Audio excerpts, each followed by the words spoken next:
Welcome to EPG Pathshala. I am Silla Tirupati.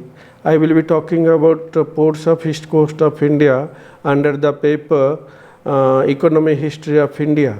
You know that we had several ports of India, and in this module we will learn that how the ports of East Coast of India, particularly in ancient times, played a major role. And with the ports, we had trade contracts with other countries surrounding the, maritime contracts with the ports of adjoining area, that is with Southeast Asia and all those other countries. And these ports provides information as about the trade as well as cultural contracts with other foreign countries.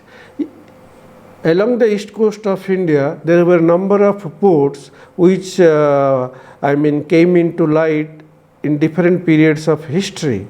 And since early historical period, there were ports in West Bengal, Andhra Pradesh, Tamil Nadu and Odisha coast. As we know that the ports of Bengal, for instance, Tamaralipti, Chandraketugad, Panduraj Devi, Sonargaon, Satgaon, all these ports were existed in the early historical period, and they had contracts both with the interland trade as well as the external trade. Tamaralipti was a Dronimukha type of port which was located at the confluence of sea and the river, and this Tamaralipti has been referred by Ptolemy, Phaya in Huangsang, and it is mentioned that there were regular sailing of vessels from Tamaralipti to Burma, and they were crossing the Bay of Bengal, and they were making a direct voyage to Malaysia and other parts of Southeast Asia. Even they were going to East Indies and beyond the region. No, as you know that during rule of Asoka's son Mahendra and daughter Sanghamitra has gone to Sri Lanka with a branch of Bodhi tree, and they had sailed from Tamaralipti as it is known from the Asokan period documents. But before that we should know that Tamaralipti was a port. That's what Asoka sent his son and daughter to Sri Lanka. If Tamaralipti came to light during Asokan's times, I don't think that it was possible for them, being it was a port before Asoka. So that's what Asoka has sent to his son and daughter to Tamaralipti with a branch of Bodhi tree.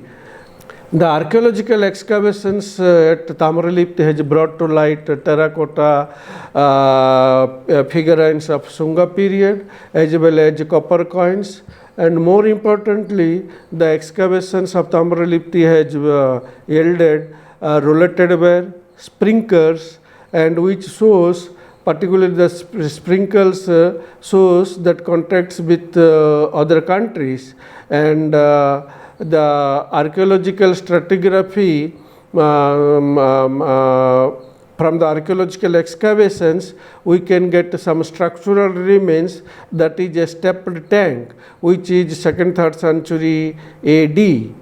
The other port of Tamaralipti is known as Chandraketugad. Okay. It was also a flourishing port of West Bengal during 1st century to 4th century AD, and Chandraketugad was located or situated on the river bank of Vidyadhari, and Chandraketugad has a earthen fortification, and Ptolemy has referred to Chandraketugad as Gange. The archaeological excavations of Chandraketugad was carried out by Asutosh Museum, Calcutta, and during excavations there they have found NBP, graveware, semi-precious stone beads, Panchmark coins, and Panchmark coins with boat motifs. This is the first instance in India where we have found Panchmark coins with boat motifs. The other findings from Chandraketugad was paddy storage wooden structures. those were wooden boxes. That is one of the important findings. Moreover, we have found related ware, semi-precious stone beads, and terracotta figurines of Shunga, Kushana, and Gupta period. Panchmar coins, Kushana coins, Gupta coins also has been found from Chandraketugad excavations, and brick temples of later period. And the semi-precious stone beads as well as which were found in Chandraketugad, those were resembling with the stone beads of Bantapet of Thailand. Okay. Similarly, it appears that probably the beads of Chandraketugad had gone. I mean, the people of Chandraketugad, the mariners of Chandraketugad, probably dealing with the semi-precious stone beads, and they had contacts with Thailand. Okay, and then similarly, there is another important finding is lead ingots has been found in Chandraketugad, and similar lead ingots has been found from Karbi province of Thailand. The findings of Chandraketugad clearly suggest that it was a port and as well as urban settlement which was flourishing from 4th century BC to Gupta period. You can see in the slides the lead ingots as well as the structural remains of Chandraketugad. Moreover, from West Bengal, we have found lot of Brahmi and Kharosthi inscriptions datable to 1st to 5th century AD. From those inscriptions are found on pots, seals and ceilings from Chandraketugad, Tamralipti, Bangad and other sites, and it shows these, I mean the decipherment of these inscriptions shows that there was a contact between ports of West Bengal or these sites of West Bengal with the northwest region of India, and these people were involved in horse trade and corn trade, and the horses of northwestern region people were bringing, that is North Central Asian people were bringing to Bengal on the land route, and they were crossing Mathura and all those places. Then from Bengal, these horses and other local products were sent to South Asia and other ports of Southeast Asia. The inscriptions what has been found in West Bengal, that is Kharosthi and Brahmi inscriptions. Similar Brahmi inscriptions has been found in Orissa, that is in Manikapattanam and Radhanagar, and moreover in outside of India, that is in Thailand, Vietnam and Bali. And it shows that the script, the language has gone along with these mariners to Southeast Asia, and whereas these are the early historical evidences of horse trade with Southeast Asia, and the kind of ships were used in the Chandraketugad seal. The inscription reads as Trayapaka, that means a family dealing with maritime trade, and these Trayapaka kind of boats has been referred by Periplus. So the seal has a legend in Kharosthi Brahmi script referring to 3 days yatra. That means voyage to 3 countries, or it could be also voyage to in different directions. So you can look at the screen in the terracotta, those terracotta seals and ceilings. In the first one in the screen, a boat with a small horse. So that shows that horses were transported on the boat. And another one, see, on a terracotta boat there is a horse figurine, and different kind of other boats with Brahmi and Kharosthi inscriptions. So it is clearly gives us the information that during early historical period, these are the evidences of maritime trade with India, South Asia and Southeast Asia. And in the again on the screen you can see Panchmar coins where there are the depiction of boats. As I told you that in the post-Gupta period in Bengal, there were a number of temples where there is a depiction of boats.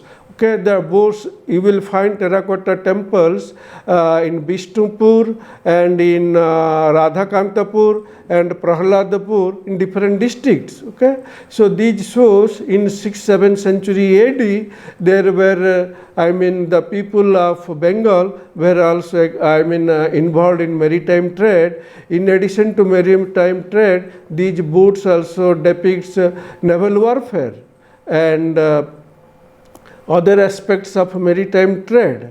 And after Bengal, now we will see the ports of Orissa. Orissa is also located on the east coast of India, as you know very well. And like Bengal, Orissa had several ports. And in early historical ports, if we will see, the ports of Orissa were located on the southern side and on the southern Orissa, and among the ports of southern Orissa, Manikapatna and Palluru very important. Later period, Calcutta Patna and Radhanagar. But the important part of Radhanagar, that the site is located surrounded by the Buddhist sites.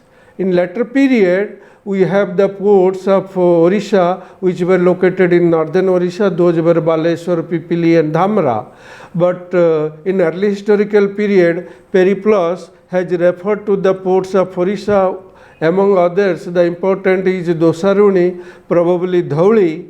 Similarly, Ptolemy is also referred a number of ports, that is Nanigam, Katikardam, Kanagar, and Dosarun, and Adams, and all those things. Among the ports referred by Ptolemy, some it is, has been identified, and scholars have worked on it. But some ports has not been identified, where more, systematic explorations and excavations are required. And similarly, though Ptolemy has mentioned the ports of Orissa, but interestingly, he has not referred the port of Palluru, Chelitaro, and Manikapatna. See, Manikapatna was a port of early historical period on the bank of Chilika. Similarly, the 10th century AD text Brahmanda Purana mentions Chilika as a port, and the ships were sailing from Chilika to Java, Malaysia, Shillong, and there were number of ships. The Purana refers number of ships and types of ships. Similarly, literary and archaeological sources suggest that in addition to Manikapatna and Pallur, there were other ports of Orissa called Dantapura, Chelitalo, Kalingapatnam, and Pithunda. Pithunda port has been referred in the inscriptions of Kharavela. Okay. And coming to inland ports, which were also important habitational sites. See, among them is Shishpalgarh. The excavations of Shishpalgarh, that is very close to Bhubaneswar, has brought to light, in the earlier excavations has brought to light evidences of 3rd century BC to 4th century AD.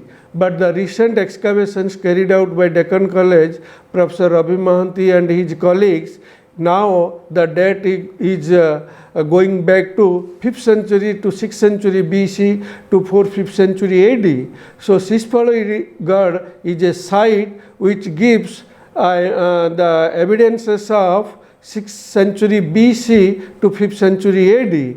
Okay, and that means the ports and trade centers of Orissa are now datable to 5th, 6th century BC, and the excavations of Shishpalgarh has brought to light rollated ware, knobbed ware, as well as your Roman caltraps and your clay bullets. Rollated ware, almost India, in different parts of India, not only on the port sites, in hinterland site, in trade centers, this pottery has been found.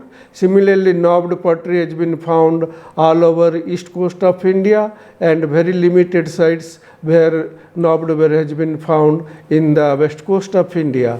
And there is another site, as I was talking to you earlier, that Radhanagar. Radhanagar is a site, it is a habitational site and surrounded by lot of Buddhist settlements, that is Lalitgiri, Ratnagiri, Langudi and all those sites. And the excavations of Radhanagar has yielded again rollated ware. This is the general view of Radhanagar, where Orison Institute of Maritime Studies has carried out the excavations, and during their excavations they have found evidences of early historical period, that is they have found rollated ware, knobbed ware and other pottery as well as molded pottery and pottery having designs. Now the other port site is Manikapatna, is located on the bank of Chilika. Okay? As I told you in 10th century references that they have referred Chilika was a port, but Manikapatna on the bank of Chilika, the archaeological excavations has brought to light Kharosthi inscriptions you can see on the screen, and stone moldings, different kind of pottery, rollated ware and terracotta beads, Indonesian images, that images includes bronze and terracotta figurines of Indonesia. More interestingly, what we noticed at Manikapatna, there are number of terracotta bells. These terracotta bells submerges during high tide and exposes during low tide. That means when the site was in operation, that means when Manikapatna was a port, the lake was away from the site and these terracotta rings were usable. Now because of geological factors, the site, I mean these terracotta wells are under the waters of Chilika Lake. Okay, so it shows that how the geological factors have played a major role in the declining of maritime trade. Yeah, and Manikapatna excavations has brought to light evidences from early historical period to 13th-14th century AD, because we have found Sri Lankan coins, Chola period coins, Chinese coins as well as Chinese ceramic shards. These Chinese coins and Chinese ceramics are of later period, and your Chola coins is of 10th, 11th century. And as I told you that in Manikapatna we have found rollated ware and knobbed ware. These are of early historical period. So based on these findings, we can say Manikapatna was a port which was continued from early historical to a medieval period. Another important port of Orissa was Khalkatapatna. This is very close to Konark, the UNESCO monument, Konark temple. Khalkatapatna is on the bank of river Kushabhadra, and another interesting aspect of Khalkatapatna is that only one dynasty, that is Ganga dynasty evidence has been found at Khalkatapatna. Another interesting aspect you can look at Khalkatapatna, see the remains of the port is on the bank of the river, and during a high tide the river, because of the river activities or river action, these archaeological remains are going into the river and slowly these are disappearing, and there is a major because of the river we have noticed that the remains of the port is going into the river. This is because of the river erosion. And similarly, the excavations at Khalkatapatna, which was conducted by Archaeological Survey of India, brought to light Chinese coins, Chinese Siladen ware as well as Chinese ceramics. But during our recent explorations, we noticed that the stamped pottery, okay, as well as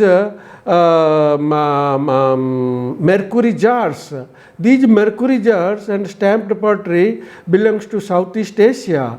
In 13th century, 14th century, these mercury jars were coming to India, and these stamped ware, similar kind of stamped pottery has been reported from Mattupalli and Kottapattanam of Andhra Pradesh. And on the walls of Konark, you can see there are images of giraffe along with Arab merchants, and that shows that Calcutta Patna during Ganga period was a port, and the Arab traders were coming to Calcutta Patna. So it is evidence of art and sculpture in the maritime trade.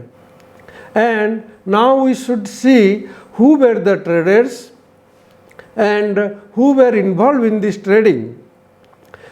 Coming to Orissa or east coast of India, you will see there will, along with the port sites, there were a number of Buddhist sites. Here on the screen you can see the Buddhist map of India. Along the port sites, you will see Buddhist settlements also. See, as I told you, Radhanagar, very close to Radhanagar, there is a Udayagiri, Lalitgiri, Ratnagiri and Langudi. And Lalitgiri, Udayagiri, Ratnagiri excavations has brought to light evidences from 3rd century BC to 9th century BC, 9th 10th century AD. Okay. Similarly, Langudi, the monolithic stupas, which are resembling with your Sankaram of Visakhapatnam area, very close to Visakhapatnam, there is a Buddhist site in Andhra coast, Sankaram. There also you will find number of monolithic stupas. So Langudi also you will find in Orissa number of monolithic stupas. So probably the people were exchanging their ideas. And on the screen also you can notice the Ashokan inscription Dhauli, where a elephant is emerging from a rock. So these were the Buddhist evidences which were associated with these Buddhist evidences, and the Buddhist mariners were associated with maritime trade. And more importantly, the Buddha images of Ratnagiri and the Buddha images of Borobudur in Indonesia are resembling. You can have a look at the screen. See the Buddha images, their curly hairstyle of Ratnagiri is resembling with the Borobudur Buddha. Similarly, the Bhumisparsha Mudra of Ratnagiri image is resembling with Borobudur Buddha image. And if we look into the trade routes, see there were 3 trade routes starting from Tamaralipti to Tamil Nadu. So different season these mariners were taking different routes, and based on their requirement, on their demand of cargo, they were following these routes. And another thing, there is a shipwreck in Belitung shipwreck. The archaeological findings of that shipwreck shows they were following the same route which is resembling with our trade routes of ancient India. And from the traders of Orissa, they were going to Java, Sumatra and Bali, and because of the demand of spices, there were a number of, the contact was more cordial between Orissa and Southeast Asia. Even Periplus and Indian text mention about sandalwood and clove which were coming from Southeast Asia. And now we will see how the ports of Andhra Pradesh has played a role in the maritime trade of east coast of India. The ports of Andhra Pradesh, Kalingapattanam and your Pithunda and Narsapur, there were a number of ports in Andhra Pradesh, and in different periods of history these ports have played a major role. For instance, Kalingapattanam and your Dantapura and your Pithunda were the early historical period ports. But the other trade centers of Andhra coast during early historical period were Tottalkonda, Bhavikonda and Bimlipatnam. See, the early historical period, Buddhist sites were there, Buddhist settlements were there.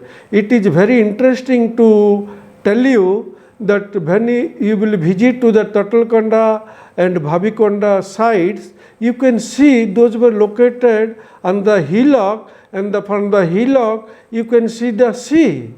Okay, probably those were served as a, something kind of a lighthouse, and probably the mariners were following these sites during their navigation. And the long coastline of Andhra Pradesh is having a long maritime history.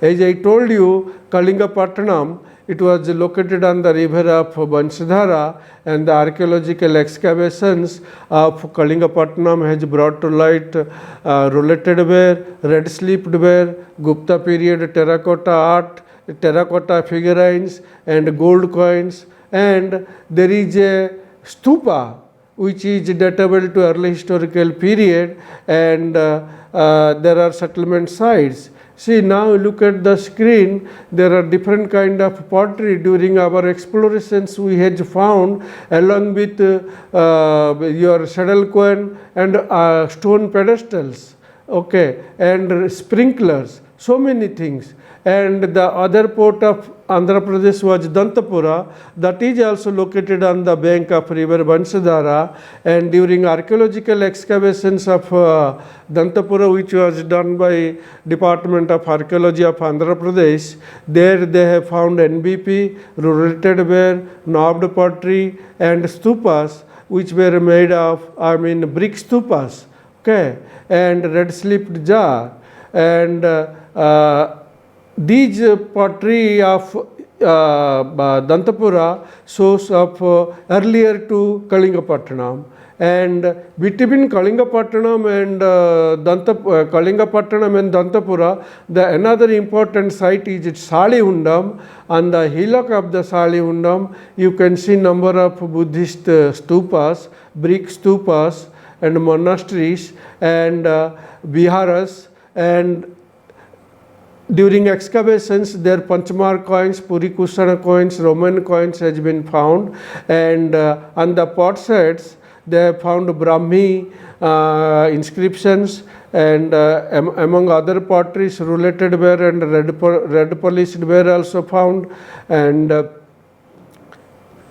two inscriptions were found in this on a conch shell, which has written that Shila Patak, that means which probably the ancient name of Salihundam, and the findings of Salihundam are resembling with the findings of Arikamedu, Nagarjunakonda and Shishpalgarh, even to some extent of Hastinapur, and some of the images of Salihundam is resembling with Gandhara features. Now see, when we came to know from these archaeological findings as well as the port sites how Buddhism has played a role in the maritime trade of Orissa, similarly we are having the evidences of Buddhism which had played a major role in the maritime trade of Andhra Pradesh. Here we cannot distinguish maritime trade of Andhra Pradesh or Odisha or Tamil Nadu. See, there were ports, and Buddhism has played a major role in all these places. Okay? So wherever there is a port, there is a Buddhist settlement. Most frequently we have noticed, you can see on the screen the Buddhist stupas of Dantapura, and again the brick stupa at Kalingapatnam, and your Bhavikonda, Tottalkonda, Salihundam, and as I was telling you that the Sankaram site, monolithic stupas, here you can see at the screen the Sankaram stupas, even the Buddhist images. There are some caves, and very close to Sankaram there is a place called Kottur, probably it has been referred by Ptolemy, and there are Buddhist stupas as well as Buddhist caves. And the other important ports of Andhra Pradesh were Dharanikota on the bank of river Krishna, and interestingly, Dharanikota is, you know, that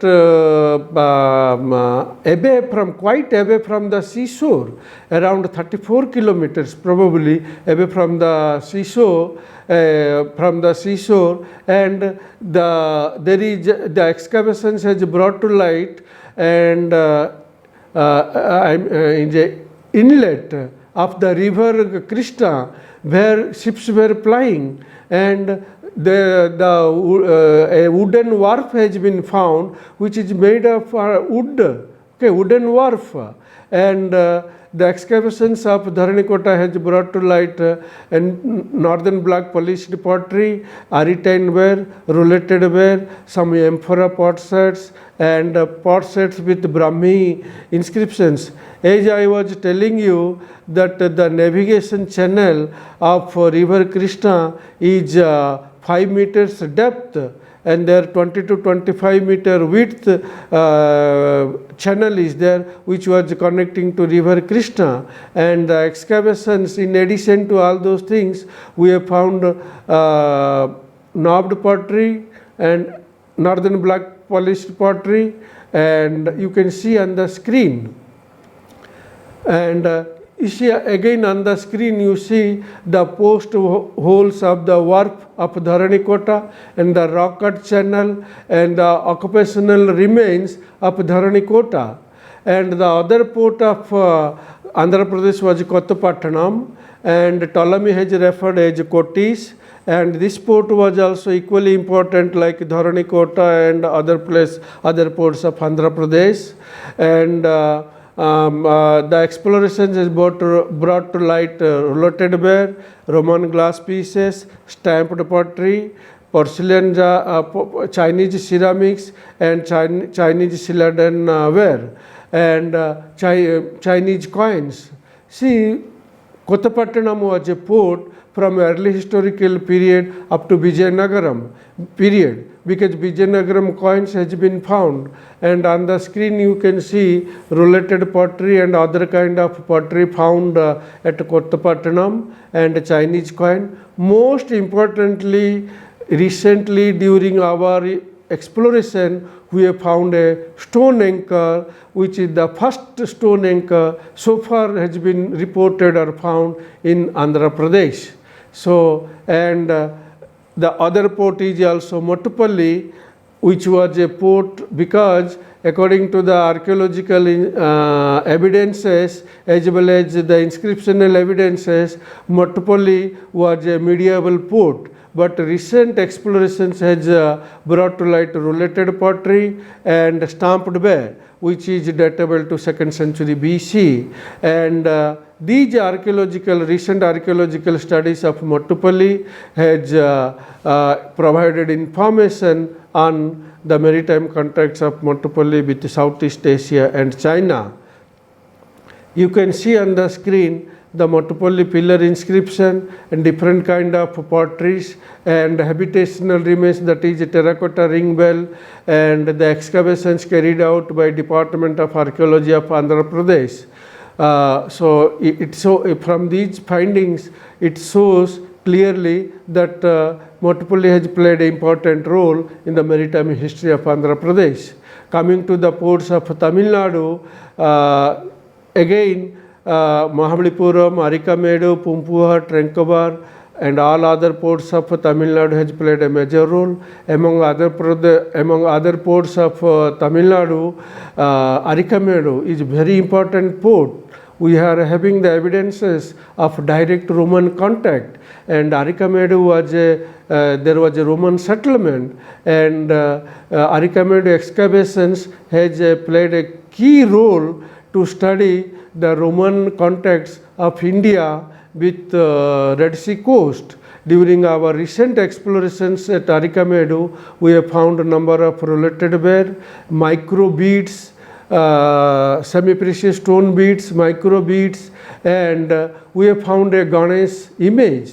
And when these images, because one more image was found during Villar's excavation, which has been kept in the Pondicherry Museum, but similar kind of Ganesh images has been found in Southeast Asia, particularly in Jambi area of Indonesia.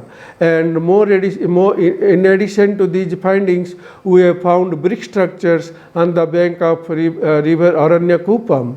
And earlier, during Villar's excavation, the antiquity of Arikamedu was datable to 1st century AD, but the excavations carried out by Bimala Begle and others, it clearly suggests that Arikamedu was a port during 3rd century BC to later period. Coming back to other port, that is Pumpuhar, it was also a Sangam period port. The Department Archaeological Scholar Survey of India has excavated where Buddhist establishments has been found at Palameneswaram and other sites. In addition to these Buddhist establishments, the excavations has brought to light brick wharfs.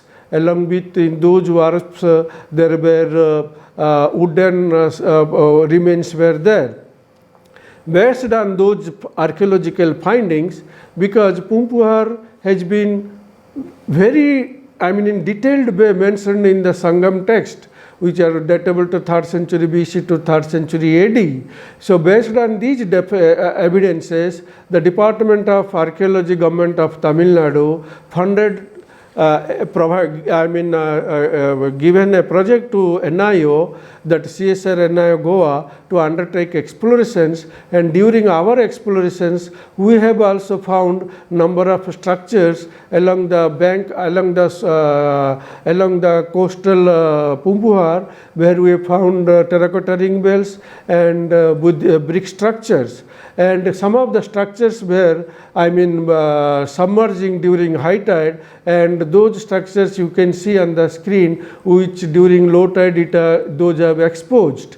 And coming to another important port is Mahabalipuram, which was a Pallava period port and flourished during 17th century AD.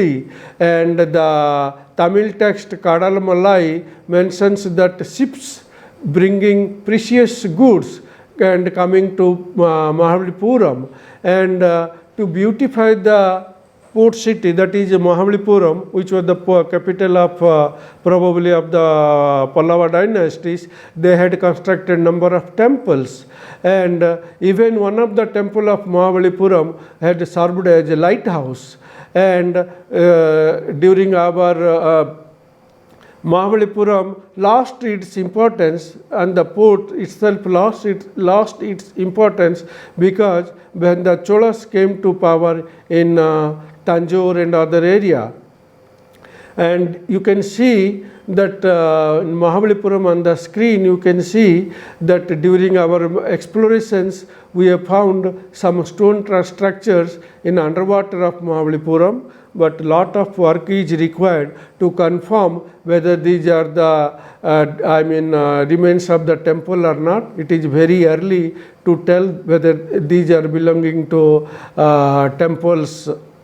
Okay, but we have to work a number of analysis we have to do, a number of studies we have to carry out. Coming to the again Mahabalipuram, in the screen you can see that early period lighthouse, and a 2nd century text of Tamil Nadu mentions that there was a brick tower and which was guiding the ships. Okay, and when and recently the modern lighthouse has come very close to that temple of Mahabalipuram. And there is another site, port site of Tamil Nadu was Alagankulam. It was also equally important like our Arikamedu and Mahabalipuram. And this was a Roman port datable to 3rd, 4th century AD, and Roman ships were coming with wine, amphoras and other goods. and the excavations of Alangankulam has brought to light amphorae and your rollated bear, Aritane bear, and it you know that the Alangankulam site is away from the sea, and the river Baigai, the ships were going around quite a distance from the seashore. So that means there the river navigation system was there, and even Sri Lanka was easily accessible or reachable from Alangankulam. And again, here, as I told in my previously I told you that Buddhism has played a major role in the maritime trade. Here we are also having evidences of Buddhism in Tamil Nadu. But interestingly, one thing I will tell you here, that in Tamil Nadu, so far we have not found any Buddhist stupas like in Orissa and Andhra Pradesh, okay, but we have found a number of Buddha images, not only in Tamil Nadu, even present day Pondicherry also, okay, and another, the port of Tamil Nadu was Korkai. It was a Pandyan kingdom, and it has been mentioned by Ptolemy as a Kolchi, and it was a pearl fishing harbor, and even till today, people of this region, they go for pearl fishing, and this was a Sangam period port.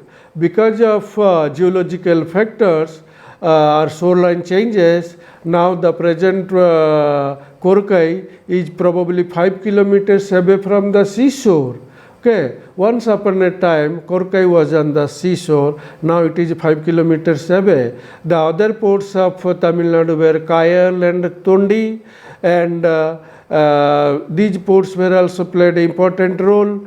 And overall, if we will see in the summary of this my lecture, I can tell you that the ports of east coast of India played a major role in the, both in the exporting and importing of cargo, as well as contacts with Southeast Asia and Roman countries.